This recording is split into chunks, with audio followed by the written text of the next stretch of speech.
Well, hello everyone, and welcome into another episode of the Countersin podcast. This is episode number 58, and my name is Jamie Joyner, and I am joined, as always, by my distinguished co-hosts, Mr. Matthew Lacey. How you doing, Matt? Hi, Jamie. How are you, mate? I'm good. Hi, everyone. Good to be back. Hey, good to see you. And Mr. Harry Sermon. Hey, good evening, chaps. How are we all? I'm We're doing, all well. Harry. We're all good. It's nice to be here. Yeah, On a good to be here. Wednesday I feel like night. it's been a long time. Yeah, it's been feeling like a bit of a gap. I think it's probably because we've all been so busy out gigging and teaching and all the other fun things. So yeah, it's good to be all on and talking drums and giving updates to the world on what's going on with an interesting topic, hopefully a little bit later on. What I was thinking we start off with is our kind of usual little segment of something new. Though I would say that discussing this just before we all jumped on, that we there aren't too many new things kicking around, but Harry has indeed got a something which I guess you could class as new, which has finally arrived. And we'll start with that, and then we'll kind of go from there. So, each of you got some news on what's come through recently? Yeah. I should probably preface the sort of start of I haven't bought another cymbal. I hope people don't think that I just love to just, every other month, like, I'm going to spend £500 and buy a new cymbal. No. I mean, I wish I could. Who wouldn't want to do that? Yeah. You get yourself through a lot of cymbals very quickly. I think I mentioned it on a previous episode. I mentioned it on my story for anyone that follows me or follows us or so on. Basically, the ride cymbal that I bought at the drum show had a manufacturing crack in it. So there was damage to the cymbal. I'm not a heavy hitter by any means. I hadn't even played the cymbal for that long, considering the amount of time I had it. It was, well, the drum show was what, September? Late September? Early October, something like that last year? Yeah. And I kind of didn't really use it for a number of months for a little bit, just from being busy with gigging and so on. I hadn't had the time to sort of take it to a rehearsal space and kind of get to know it and figure out maybe where would be best to use it, blah, blah, blah, blah, blah. So I sent it back to Zildjian. And they'd offered me a replacement because the model that I had purchased basically isn't in production at the moment and isn't planning to be in production. So essentially there was a wait time that didn't have a date on it. And they were sort of like, you can wait if you want, or you can basically have another model of similar value. Now, before I go on, I should say that this was done through PMT, the fine folks at PMT Bristol, which obviously people probably know by now. Sadly, PMT no longer exists, which is a great shame because they've been around for forever. I'm sure we have many lovely stories of going into PMT and purchasing early gear and that sort of being the start, especially I know for me and Jay in particular, finding equipment and testing out stuff, that was like the place to go. And yeah, so it's a shame that obviously that doesn't exist anymore, and the guys at Bristol were really, really helpful and supportive. So I'm hoping that they have landed on their feet and are all good. So yeah, basically the model I had was the K-Con overhammered thin. They don't have any of those. They aren't going to be having any of those. So my next choice was the Renaissance, which I was sort of A-Bing at the drum show. And yeah, I've got the replacement now. It sort of arrived very quickly and very sort of shortly before their announcement of them disappearing, which was a bit strange. But yeah, I've got that. I've been playing it for the last couple of gigs. I really want to kind of take it to just a room by myself. It's kind of really hard to test a cymbal on a gig. A few of the gigs I've been really enjoying it. A few of them I've not been enjoying it as much as I'd thought. I think because the overhammered was like such a perfect fit for what I was after, this just isn't that cymbal. And I think I'm kind of struggling with that to some degree. Yeah, I feel like when I play it, that's what I want it to be, and it isn't. And then sometimes when I don't expect that, I'm like, oh, it sounds really nice. I know I sent you guys some videos of it sounding rather similar in pitch to my light ride and my medium thin low and so on. Just sort of, playing it in the room and so on. But yeah, it's a lovely symbol. It's a bit heavy for my sort of personal taste, I think, but it does sound really nice. And I think perhaps it's just a case of waiting for the right setting. I've tried it in a few different combinations. I've had it on the left as like a left side crash ride sort of type thing. That was quite fun. So yeah, don't know, Cool. not like over the moon about it. I basically had no choice. I couldn't get a refund. I thought about a K24 light ride, but then I got to get another symbol bag, and I did have one of those ages ago, and they weren't the one I had wasn't as nice as I wanted it to be, basically. And then I was like, do I get another K light ride? And what if it ends up as the same? Yeah. So these are all lovely problems to have. Don't get me wrong, but yeah, I was kind of stuck between a rock and a hard place, as they say, and time was sort of running out. And I'm glad I've sorted it, because had I not sorted it, and PMT had been closed and so on, I don't really know where I would have stood. No. And special shout out to Rich Nolan, who was really helpful with sort of addressing it all. And his friend from the PMT Norwich branch worked at the drum show, and we had a bit of back and forth. And yeah, long story short, the issue resolved. New symbol, and yeah, getting to know it. It'll bed in, and then you'll find somewhere where it just sits nicely. Yeah. And it might not be a gig you're playing at the minute, but something, a gig will come up where that goes, oh, this is perfect. Yeah, it's got a lot of nice wash to it, and it's actually got a very pronounced bell. I think that's what I really like about the K Light Ride. It's got that sort of dark wash to it, but it's got quite a bright bell, whereas the Overhammered, there was like no bell to it whatsoever. So I found it really tricky when I was sort of playing it as a ride sometimes to get that articulation. Whereas I feel like this is a nice actual in between of parts of all of them, like even the medium, thin, low as well. So is there a lot of stick definition on it, Harry? Just when you on the Renaissance? Yeah. I think that's because it's quite a little bit heavier. It is quite sticky. But yeah, it is really nice. It's really cool. Great.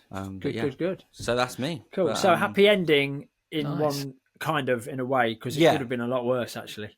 Could have been worse. I mean, had I been like, I'll stick it out, it is what it is, I would sort of be like, well, who do I call? Who do I speak to? Where do we sort of stand? Because Headstock could have gone, well, sold by PMT, nothing to do with us anymore. And then, you never know. No. So But what about you guys? Yeah. What's been happening? Jay, I think you've had a little trip to a small place in London that little known studio.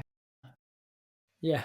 A bit strange. I had the honor of being invited along to Abbey Road Studios in London on Monday this week, which was rather exciting. That old chestnut.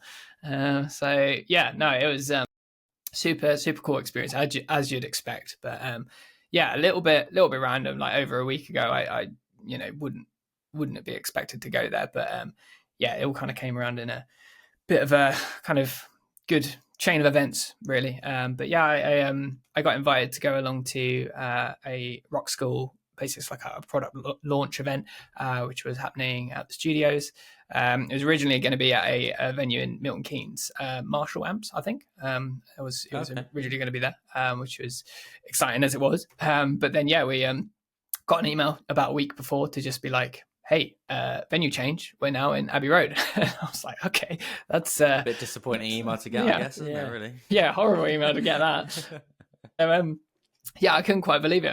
Like the email title was just like, venue change, Abbey Road. Like, I was just like, surely not. Some like, I don't know, like clickbaity sort of email title. But it was really cool. It's basically Rock School is in like two halves, I guess. You've got like the examining side, which obviously I've said on here before, like I'm a little bit involved with, and so I kind of do examining for Rock School if they're graded stuff. But then there's also now like there always has been, but there's like a teacher side of it. And I can't say too much more than that at the moment, as it was a launch for a specific product, which is going to be coming out soon. And some exciting news from them, which, as we record, is not going to be announced for another couple of days. But I can talk a little bit about being in the studio and stuff like that. It's really cool. I went along with my friend Kyle, who may have mentioned on the podcast before. Kyle Park, friend of the podcast, who I introduced you guys to at the UK Drum Show when we went last year.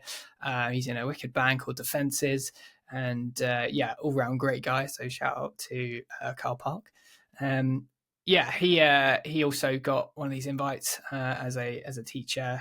He's fellow teacher and teaches sort of maybe like 50 plus students a week. He's got a huge teaching empire over where he is in St Albans, and almost teaches exclusively rock school. It was a really cool opportunity for him as well. So we went along together and got to check it out. We were in Studio 3, which was just like a kind of like the control room, and then like a live room, which was massive. And you could then also go upstairs, and there was like a kind of viewing platform and a balcony. And the viewing platform had like glass screens and speakers, so you could kind of patch it through up there and like watch from above, which is cool. And then there was like a balcony which you go through, which is like literally in the live room, and you're like watching from above. And so there was a few like different spots you could be in. And it was all kind of filmed very much like almost like a TV show.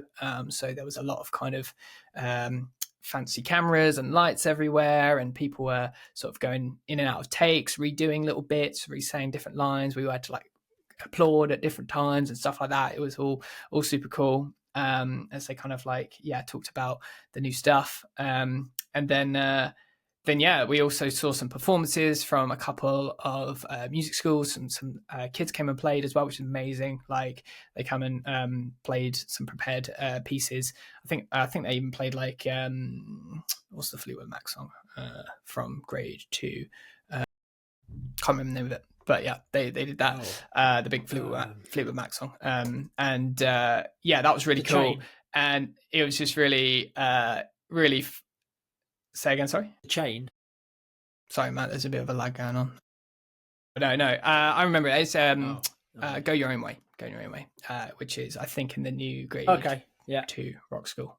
Nice. So they played that, which was really cool. And it was really funny sort of chatting to some of them and just being like, so have you that was awesome, like, well done. Like, you've done this before? They're like, oh, no, this is like our first time like ever recording. And I'm like, You're nice. 12, and your first time ever recording is Abbey Road Studio 3. And they smashed it. It was great. Come on. Yeah, I know. You set all the expectations super high. It was great. They did really, really well.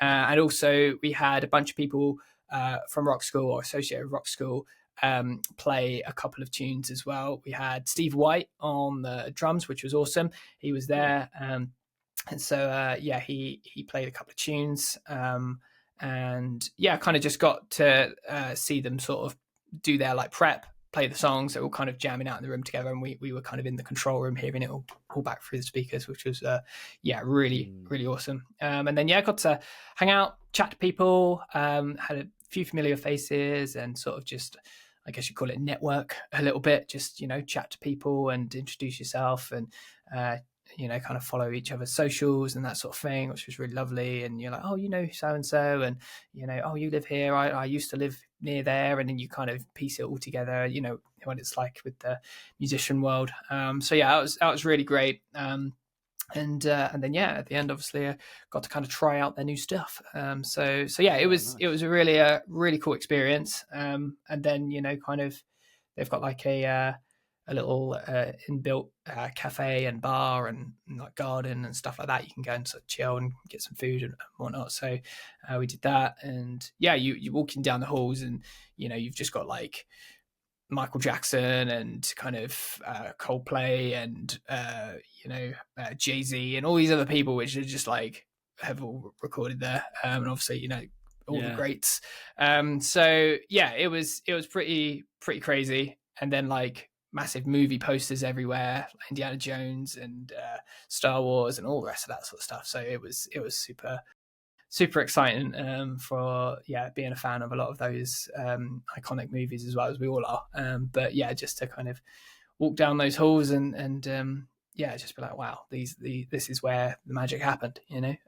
So yeah, absolutely loved it. Bit of a random one, but yeah, I'm definitely going to be remembering that one for a long time. Yeah, it was cool. Really enjoyed it. So yeah. Anyway, what about you, Matt? Let's hear an update from you. That was me. That's been my excitement for the week, or for a long time. Not let's hear from you. What's going on? Not a new thing, but the hay fever's back. That time of year. Oh. Yeah, so apologies, listeners, if I sound a little bit bunged up and not exactly on A1 broadcasting form, but I've just been hammered with it. I had it as a kid and I kind of grew out of it in my 30s, and it's like this week's been like horrendous. So it's made teaching interesting. But yeah, so anything new for me? Not really physical stuff. Probably actually might lead us into today's topic. Actually, I've kind of been re-energized the last week. I watched. So I'm a member of Louis Palmer's Play Better Drums website membership thing, and he did a clinic in. Well, it was in America. I think it was the Vegas Drum Show. It might not have been Vegas. It might be somewhere else. But he actually released the full video of that masterclass on his membership site. So I messaged him because obviously he was due to be at the UK Drum Show 2 years ago or a year ago and had to pull out. So I said, it'd be great to watch this because obviously he didn't see you in Liverpool. And so I've watched that, his performance, the questions and all of his take.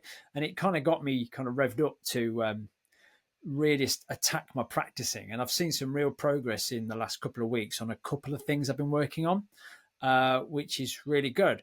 But, you know, we go to the drum show and we talk about drum shows. And so, yeah, in terms of new stuff, now I can play stuff now that I couldn't play 2 weeks ago, listeners. How good is that? Not very quick, cool.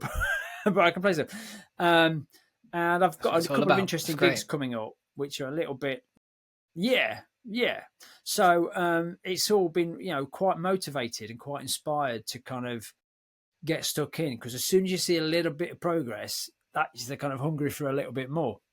But I do know that I can get to a point where, certainly at a drum show, when you have, I'm not sure we mentioned this in our drum show episode, actually, when we had Kim and Rich around the table with us. You're getting world-class players kind of playing for you, in front of you, at you, whatever you want to call it. And I do have that thing where I go, well, I'm super, super inspired, but it all gets a bit much, where you just get a bit overwhelmed. And I think the title is exasperated. Like, I'm never going to be able to do that, or how can I do that? And because there's such a range of players covering such a range of styles and genres, well, I want to be able to play samba like Isaac Yamba, but I can't. And I want to play metal like insert metal drummer, you know. So, you know, certainly someone for myself, I don't really play a genre. I play quite a lot of I play some of everything. I get a little bit overwhelmed with what do I do now? Because I've learnt this thing, but am I going to apply it? And what should I focus my time on? And it's just, sometimes the apple is just too big to eat. You know what I mean? So that's why I thought it was so. Yeah. Although that's my kind of new stuff in terms of, I'm feeling quite inspired at the moment. I've gone through. I know I go through these dips of like, well, I don't even know where to start. I don't know. I've been playing 35 years and I don't know where to start. You know, so. I just wanted to kind of open that out, really, guys, because I know that's kind of preempted what hopefully we're going to talk about. But what's your experiences, or are you ever conscious of being in a really, you know, motivated place to practice regularly? And if so, do you know what sparks that? And the other side of the coin, do you find yourself in the doldrums where nothing's sticking? What am I going to do? I'm not seeing any progress. Conversely, how do you dig yourself out of that? I know it's kind of a very broad kind of conversation point, but, you know, Harry, just from your perspective, is you just, you know, What's your thoughts on all of that? I mean, how do you process the drum show for a start off? Maybe what's that kind of mean to you? Yeah, I actually found I've been to like 2-3 drum shows I think now. I kind of lost the track of the years. Yeah. I can't remember when the first one was. But that I went to. I found last year's drum show very overwhelming, and I don't really know why. I really struggled on the Saturday. I remember I think we went and got like lunch like in the afternoon, like fairly late, like 2 or something like that. Yeah. 3. We'd been Like there we for popped what, out to Tesco 4 or or something, 5 didn't we? hours, whatever. Yeah, we did. We went out sort of, and I was just like, whoa, like it felt like we'd been in like a pressure cooker and like someone's just like opened the window, you know. And I think the gig the night before, and then Jamie and I staying up until like 2, working all week and all day, and then getting up at whatever it was, like 6 a.m. and then driving 4 hours. I mean, that probably didn't help, realistically, now that I think about it, 7 months later. Yeah. But I think it was, I mean, it was obviously tiredness factor into it and so on, but there was just something like, and I think we literally hadn't even really seen anyone. We'd probably seen like Spaven or whatever, and Carter in the morning, whoever, I can't remember, played Spaven. And already Mike, tired maybe. then after that, you know. Yeah, and it was just like, and there wasn't anything I remember in those performances where I was like, wow, that's, to answer your question, Matt, both super inspiring, but also I don't think I can do that. Not to say that like I feel like I can match them, but it wasn't anything that I like didn't understand, like a samba, busy, all that independent stuff. It was, you know, it was just like, I mean, the Spaven stuff was amazing, and I was just like, I can't believe I hadn't thought of it like that, which is kind of like the genius of something like that. That to me is very much a root of inspiration, and I need to practice that. Oh man, I can do that. I've just never thought of it like that. That's like flipped the game, you know. Yeah. But I did find, the show as a whole really overwhelming on the Saturday. I think it was just because we'd like, you know, everyone was there, everyone was, you know, hi, how are you, know, catching up. You just felt like at every corner there was going to be someone that you were going to see, and you were catching up and you say hello, and then we're going to this, we're going, and it was just like go, and then like you said, the performances are quite a lot to take in. And then you go downstairs and, into the battered by like a million drummers at once. Smacked in the face. Oh, this is a lot. Yeah. And also like visually as well, it's a lot. You know, you take that first corner round to, you know, where like the drummers on booth or whatever was the minor booth, and it was just like, you know, it was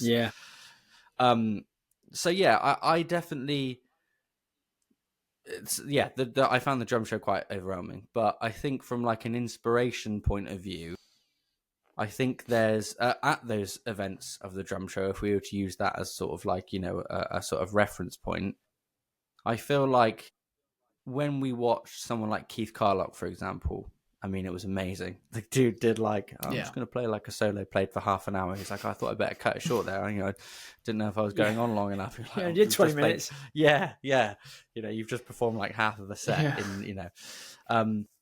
But I feel like with someone like that, I'm trying to figure out how to word this without sounding like an idiot, but I feel like with something like that, it was like, this is obviously technically incredible. And like the sound was amazing and his technique and all this sort of stuff, but I wasn't necessarily overwhelmed by it in terms of like, I've got no idea how to even approach that, if that makes sense. You know? Do you find that, I mean, we can focus on that particular performance. Did it kind of move you? Did it kind of like, oh my God, was it emotionally, or did it fail? So I'll put my cards on the table. I thought it was technically brilliant, but I was kind of like, and I'm a bit like this with Neil Peart as well. Let's see, Peart, whatever you say. Technically brilliant, but it doesn't grab me in the heart. You know what I mean? It's not like, there's not. I don't attach an emotion, a feeling of it to that particular playing. And I don't mean fast technical playing in general, but that Carlock solo specifically, and Neil Peart in general, brilliant. They are. It doesn't. I don't find any inspiration in it. It doesn't affect me. Appreciation, on a feeling, appreciating it for what it level. is. Yeah. I think that is exactly my reaction towards a lot of those things where people play that and go, well, I watch, Mike Mangini and I'm going to quit drums. Like none of that stuff, or whoever it is, Thomas Lang, whoever, unless I am like someone that I really like their playing, or I really like their style of playing, for example, not to sort of narrow myself in a box, but like, like Eloy Casagrande's playing this year. Yeah. I saw him play with Slipknot last year. Incredible. But I don't get the feeling of like having the connection of like I want to be able to do that, and I need to find every way to do that. Yeah. If but Spaven on the other hand, when Spaven was playing, he was just grooving. I was like, that is just like it spoke to me. I guess different. There's a difference, No, absolutely. And I think the Carlock thing, it was technically fantastic, and there were some points where I was like, oh, this is incredible, So the and phrasing, there were other points where I was brilliant. just like, I'd actually think I'd rather you'd stop now and ask a question or something like that, or he really didn't want to talk, did he? Which was fine, but he didn't want to say anything. he was literally there to turn up and play, and I think leave straight away. But I think that's the main difference to me: the inspiration versus what's the word? Exasperation. Yeah. Harry's learned a new word. I've learned that word today. I think that's the thing, because when you asked about it before, and I was like, I don't really feel like I do, and I think that's why. I think I just there's some things where I'm almost like, yeah, it's cool, but doesn't bother me in a way, if that makes sense. Yeah.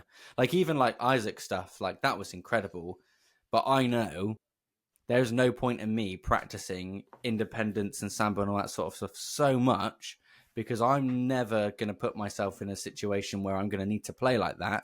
I love it and appreciate it, and I think it's bloody cool, but that's just not the player that I am, and that's not where I want to focus my efforts. I would rather sit and like work on playing a whole set to a click track, because that's going to benefit me more, with like no instruments or whatever that is, that's for me.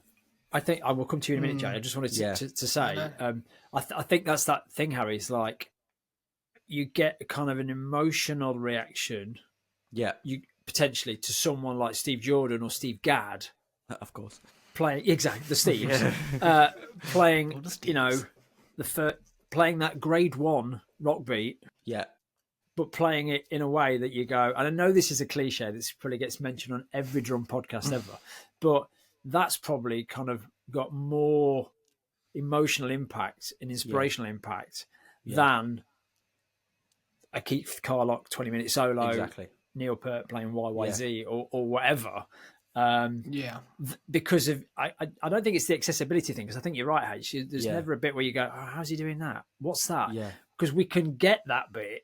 It's like I just can't. Once do you get to a level, like you that. can understand almost any of it, But you get a peek behind the curtain. Yeah, you see how the sausage is made. Yeah. I think it's the feeling thing about, it's not the complexity. It's the intention from where it's coming from. Potentially, maybe. Well, I don't know. On the flip side of that, though, to talk about something that I don't play, but I would like to be able to learn to play. Over the last couple of years, like with the whole Blink-182 reunion and stuff like that, getting sort of massively back into them, and like finding new bands in that sort of field that are sort of emerging, like The Story So Far and Angel Dust and Turnstile and all these bands that are all sort of in that hardcore that sort of world. I can probably play through 30 seconds of that and sort of baffle my way through. But I've had a big sort of urge lately, especially with the thanks to the electric kit, because it's got a metronome on it, to put the metronome at like 150 and try and sit there and try and play those sort of fast punk beats at that, and just sort of, okay, where am I breaking and so on, and try and get it clean, because I'd love to be able to sit through and play like some of those Turnstile tunes or Angel Dust tunes that are like properly up there. And I've actually had a more of a desire and inspiration. And when I watch those kind of players now, I'm more like, actually, that would be really cool, because that's like a fitness thing. Yeah, that's not just playing the drums. That's being able to maintain like the physical ability to play drums at that velocity. And all that sort of stuff. So I have actually had that actual opposite feeling kind of come from that. But I think overall, the main thing for me which I've now discovered through this conversation, which has been amazing, and I can't wait to hear what you guys say, is it's the feeling thing. I think for me, that's the difference.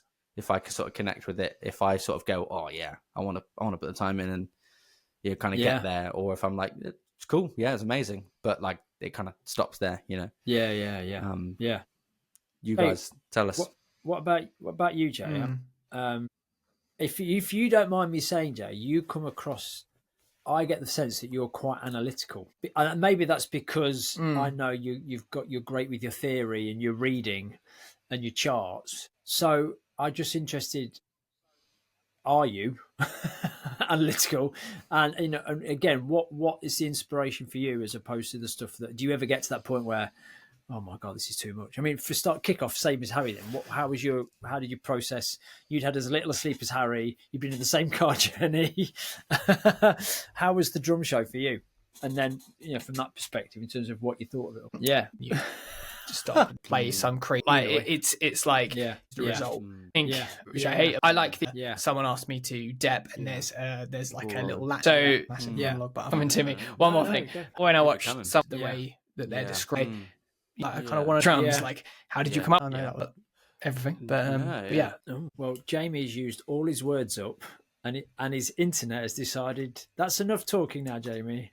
Have a rest after your monologue. He'll come back and join us. I'm sure he'll come back. Yeah. We've been having some technical difficulties, so many apologies, everyone. We've been kind of finding slots so we can all sit and chat again. And so it's Wednesday, isn't it now, Harry? This episode is coming out in 2 days on the Friday. Yeah. So this is kind of the closest we dare leave it, but it's the only time we've had to be to sit down. And if we'd had more time, we might have gone, we maybe have to kind of re-record or do something else because of Jamie's Wi-Fi. But we're going to go for it. And as soon as I say that, he's back in the room. He's back in the room. Look at that. I don't know. He's blurry. Sorry, but he's back in the room. He's back in the room. I literally finished, and then it was just like gone. Between your Wi-Fi, I said good timing, I guess. Yeah. But I think to carry on the conversation, I think that's a really good point about like the sort of connection side of it and the sort of the feeling. Like you said, I think we could all agree that unanimously, I guess the Carlock thing did feel a little bit flat. Whereas when we went to see Carter, whenever it was, not last year, the year before, Carter, we were all just like mesmerized. So that clearly all, struck, something. The thing that kind of still resonates for me from that one was when he talked about the sound, and like, if that's your sound of the kit and a sound engineer comes up and says, oh man, can you like detune that snare? It's kind of messing with me. You kind of have to be like, with all due respect, that's kind of my sound. So you do what you can. Yeah. Do you know what I mean? And he's obviously talking about it. A sound engineer, they'd never go to a guitarist and say, "Oh, can you not play in drop D?" Yeah, because it really messes with the tweet. Yeah, we don't really. No. Which I feel like is a totally valid point. Obviously, kind of, you got to be very. I think he kind of mentioned this. But you got to be very careful where you mention that. If you're down the the bloody dog and duck or whatever, maybe But I thought that was a really interesting point, and that definitely really connected with me. But yeah, the Keith one, I think you could even tell from when he stepped on stage, he didn't really want to do a whole lot of talking. He was like, I'm just going to kind of sit and play. See, if that had been me, I'd have done a lot of talking, no playing. Yeah. Well, even at the end, he was like, I planned a load of stuff, and I've just kind of run out of time. And it's just like, because you haven't though, I think once you've heard my two fills, I'll be taking questions. Anyway, these are the two beats I know. Let's see how long I can play these for. And no, I think it's I go on your point, Jay, that it is that. I think that environment where maybe there's an anticipation from us, is like, we're here to kind of learn stuff and we want you to share stuff and we want to get to know you as a person.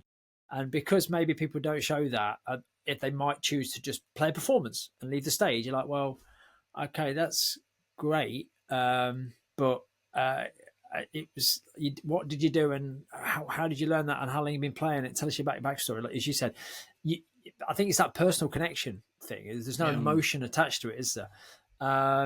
So, I mean, I stayed last year. I don't normally stay right to the end, but Kenny Aronoff was like the headline. And And as I sat in the auditorium, Greg Bissonette sat in front of me. I thought, well, if Greg's turned up to watch this, then and because I know of Kenny's, I've heard he's been on Rick Beato, I've heard the podcast he's been on, and so obviously his backstory is his backstory. He's not going to change it. So I knew a lot of that. And then when he played, and it was like, oh, okay, yeah. I mean, he's playing it because he reads like a demon. He doesn't have time to practice. He charts and reads the chart on the gig, and that's what he was doing. And it all felt a bit kind of, again, it was perfect, but almost lifeless. Yeah. And I think he was a great guy and an absolute, his work ethic and his personal, his physical, the way he keeps himself fit and all of his mindset, I think he's great. And actually, that's the stuff for me that's the more inspirational thing, not the playing, but taking bits of the elements of Carter, Kenny, the thing that I go, oh, I do a bit of that. I could do more of that. And it's not really about my playing. It's about the headspace, being conscious about the headspace that I'm in. Yeah. And maybe that leaves me more open to go, well, I'm going to practice today and I'm going to look to see if I can get a little bit better. Yeah. But it's about, I went through a phase of, I think, because I'll have been full-time kind of 3 years this August coming up. And I think maybe a year and a half ago, I was like, I should be getting better and better, and I should be practicing 4 hours a day. And I really, and I was using the word should instead of could. And I'm doing this full time, and why aren't I getting up at 6? Why aren't I getting up at 4:30 like Mike Johnston? Apart from the fact I haven't got 3 dogs, and getting to the kit and playing, And I think I've been through a phase of like, you know what, I can have the mindset of being ready for a gig, and I can apply myself, but being open to being ready to practice whenever you can. I think it's just it's the mindset of the people that I take inspiration from rather than the physical playing. Yeah, 100%. Because it means that I'm going to get better because I'm taking on inspiration from their outlook rather than the fact they can play inverted paradiddles at 300 BPM or whatever. So that's been, and again, only through this conversation has that kind of come to light. So it's been a nice council session for all of us. I think it has. Do you guys feel like you get that? Obviously, the drum show is almost like an exaggerated environment for something like that. It's like Instagram, but in real life. That's that is spot on. That is the drum show with like a shop. Like, it's Instagram with a gift shop. Yeah. That's what I just name it. Drummers Instagram. Do you feel like there's any other like places that you feel like that? Like, for example, I mean, obviously, like we've all talked about like the feeling of social media, not necessarily on about that, but like when you're like on a festival or on a gig sort of with other, bands and so on, do you ever feel like that sort of like inspiration comes from like watching other bands and also like that, oh man, these guys are like way better than us, or like, oh, this is a bit too much, I don't think I'll be able to sound like that, or it is a bit of a different environment and so on, but like there's always that sort of like slight competition mindset when you do like a festival or like a gig show, and it shouldn't be because it's there is no competition, but I feel like that is just always, like you just sort of stood there watching guitars a little bit out of tune or whatever, and like, immediately like you're in that, it's like, do you ever find yourself in any like situations like that? Jay, do you want to jump in? I wouldn't say I find myself in like loads watching like other bands. I know what you mean, but I'd say like I'm more sort of aware of when how people are acting. Like maybe it's like a bunch of musicians I've not played with before, or I'm watching sort of other professionals, other people in our sphere conduct themselves, and sometimes I see people handle things like really, really well, or, maybe they talk to a client and, the way that they've kind of diffused like a potentially like awkward situation was just like amazing. Or I don't know, the way that they just arranged the gig and so on. Like that sort of, I guess it's like a flip side of of being a musician, of like your actual playing, but kind of all the other things that go with it. Like we've talked about loads on this podcast. Not just about playing drums, but all the other stuff. Like I think that there is still part of me that looks at other bands and just like, oh, I wouldn't have posted that on social media. I don't think that's really going to work, or that's not great song choice, or oh, you probably shouldn't have said that to that person. Maybe you should have phrased it like this, or I don't know, like little things like that. I find myself getting more often than not. I'm not picky about things. I'm more like, that was really cool, the way they did that, or the way they've got this set up, or their kind of their work ethic and things like that. That sort of stuff definitely inspires me, and sometimes makes me feel like, I'm not doing this right. I need to get better. I need to improve. Both on a practical level and also kind of just like in my interactions with people and on gigs.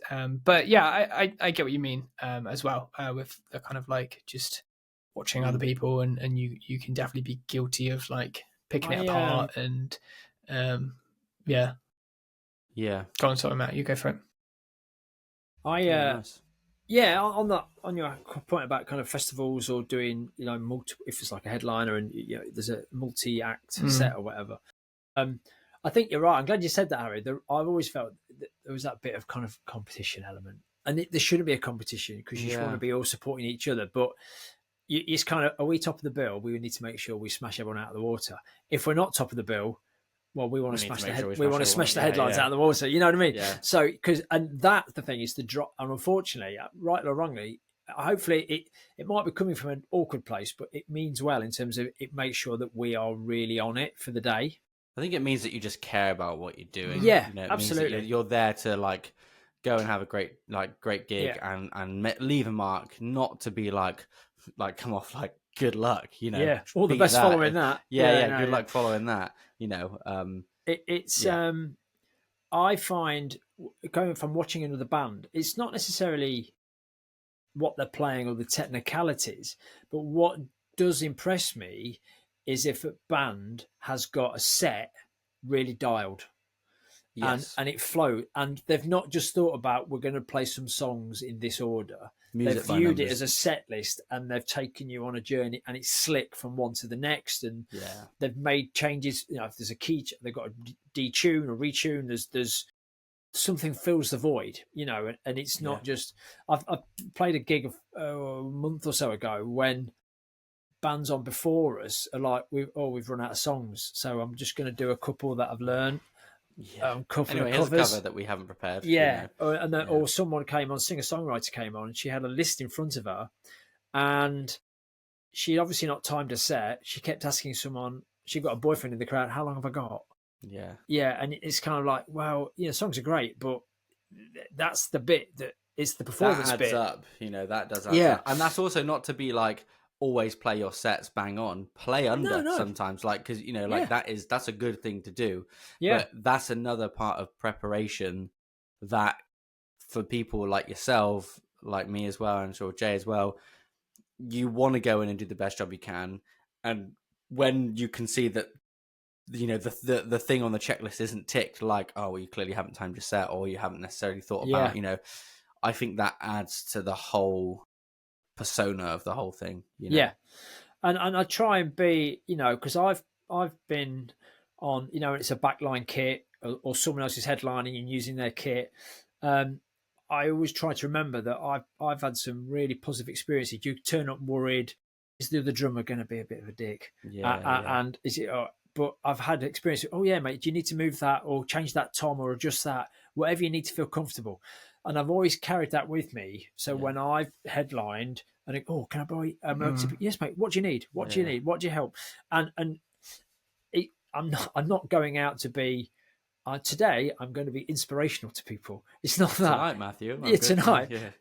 It's more about they kind of, that guy was great from that band because, he helped me make sure I was right and I got the best out of the day.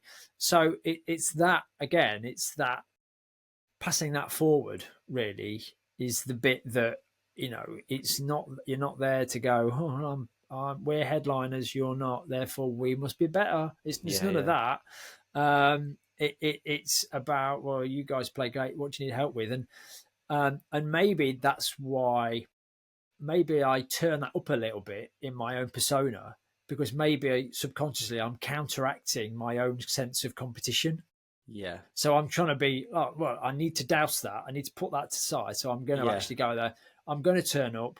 I'm going to make sure I say hello to the other bands. Are you playing drums, mate? Oh, what kit you got? Are you using your bass drum, your pedal? Yeah. What you got? Oh, nice. I've got one here. And just because I feel always like everyone's stood, it's like that nervous. Everyone's got the guard up. Yeah, it's the school disco when everyone's hugging the wall. You know what I mean? And no one's going to be the first.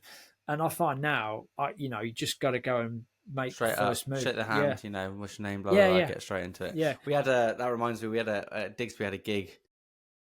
We had like a headline show like last January or something like that. Not January, just gone, like last year. Right. We got booked to this gig. There's like 2 support bands or whatever headlining this cool sort of venue. It's like a boat in Bristol, not the Thekla, a smaller one. I sort of like looked at the bands before and I was like, oh man, these are like, like straight out of like straight into uni, like college bands. They're like kids, and I was like, oh man, this just feels a little bit. I think doing a lot of that at BIM, and it had been so long since BIM and uni, I just kind of like felt like I'd grown out of that, if that makes sense. Forgetting that I was still in an original band trying to play in Bristol, as were they. Yeah. And I was like, oh man, like I'm really not like this excited for this gig. And we've got, these in my head, I was like, I've got these like amateur, young bands or whatever. Anyway, we get to the gig. They're all lovely. Again, they're clearly like very young, sort of like 20-year-olds or whatever. They're very lovely. They were like really like, complimentary in the sound check. And they were sort of really like, again, it was like house kit. Like, oh yeah, man, just use whatever you want, all that sort of stuff. And actually, they had bought so many people that they'd nearly basically packed out the venue just by those 2 bands. They were all mates anyway. And they all stayed the whole night. And they were all dancing and swaying and singing and just were chatting to us for ages afterwards. And really supportive and sort of still like connect on social media and so on. And we had a great night. And we had like so much fun. But I think I'd already gone in with this like slight guard of like, oh man, I kind of feel like I've been and done this a little bit, and like actually it was a really, really good night. And we sort of had conversations like, well, it's not the best. Like, let's just do the gig anyway, or maybe we shouldn't, that sort of thing. Yeah. It was a really, really good night. And I'm really glad that actually once we got there, everything was sort of all good. But it's going in with that guard, isn't it? And that sort of like, you just got to like, I'm here to play music. I'm here to have fun. I'm here to do what, I want to do. And just take all that in. And if the other person's a dick, the other person's a dick. Just, But that's that. That's kind of what would those pros do? How would they approach that day? The people that we watch at the drum show, how would they? Well, we should be irrespective of the level of playing. That's how we should be approaching our days. Exactly. Yeah. I was going to say they'd just get their tech to set it all up. They turn up 5 minutes to go. And but in the education room, that's what's great about the education room and the show floor is those people are walking around, Not less so much, your Keith Carlocks and your Kennys and whatnot, and, on the main sort of stage. But, in Mike's room, Spaven's like stood in the corner talking to and they're all they're de-kitting each other and setting each other's kits exactly, helping each other, and you can, oh, what's that? Oh, yeah, that looks like a nice crash. Yeah, cool. And Spaven will get, so it's great. But yeah. Well, maybe we should rack up there. Yeah, let's kind of rack up there. Jamie, quickly say goodbye while you've got Wi-Fi. Yeah, I'm just going to say bye now while I'm still here. By hook or by crook, let's see what Harry can do in the edit with this one. If you don't notice, send us a message. Yeah, if you didn't notice any editing, then definitely you need to buy us a coffee at buymeacoffee.com/countersin podcast. There you go. If you don't notice, it's because I've still owe Harry a coffee now after that. Nah, it'll be fine. It'll be fine. We hope you have this conversation has kind of given you some perspective out there, listeners. Drop us a DM. We'll get some reels out, or drop us a DM. Find us on Instagram at Counterscene Podcast. What what have you been to the drum show? How did you find it? Did you feel you were overwhelmed? How are you battling that? What inspires you to keep practicing or to kind of come out of a lull of kind of being overwhelmed? Do you feel exasperated about stuff? If you're playing on festivals and gigs with other bands, how do you approach all that stuff that we talked about? We'd love to hear your perspective on it.